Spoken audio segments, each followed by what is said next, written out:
అండి, ఈరోజు మెంతికూర టమాటా కర్రీ ఎలా చేసుకోవాలో చూద్దాము. దీనికి కావాల్సిన మెంతికూర, 2 ఆనియన్స్, కరివేపాకు, టమాటో. ముందుగా ఆయిల్ వేసుకుందాం. బాగానే వేడెక్కాక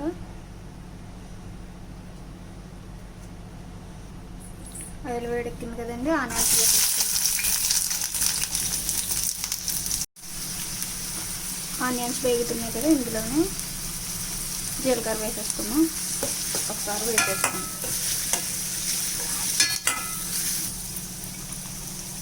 కరివేపాకు వేసేసుకున్నాం. ఇది కూడా వేగనిచ్చేద్దాం. టమాటో ముక్కలు కూడా వేసేసుకున్నాం. టమాటో బాగా మెత్తగా మగ్గిన తర్వాత అప్పుడు ఆకుకూర వేసుకున్నాం. మగ్గింది కదండి, ఇందులోనే కడిగిన మెంతికూర వేసేసుకున్నాం.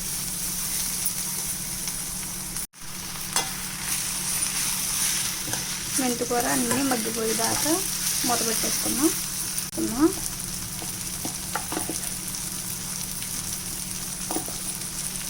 ఫస్ట్ కొద్దిగా ఉప్పు, కొద్దిగా వాటర్ వేసుకోండి. మూత పెట్టేసుకున్నాం. కర్రీ అయిపోయిందండి. మెంతాకు కొంచెం చేదు ఉంటుంది కాబట్టి తినేటప్పుడు కొంచెం లెమన్ పిండుకోండి, సరిపోతుంది. సూపర్గా ఉంటుంది. నచ్చితే like and subscribe. Thank you అండి.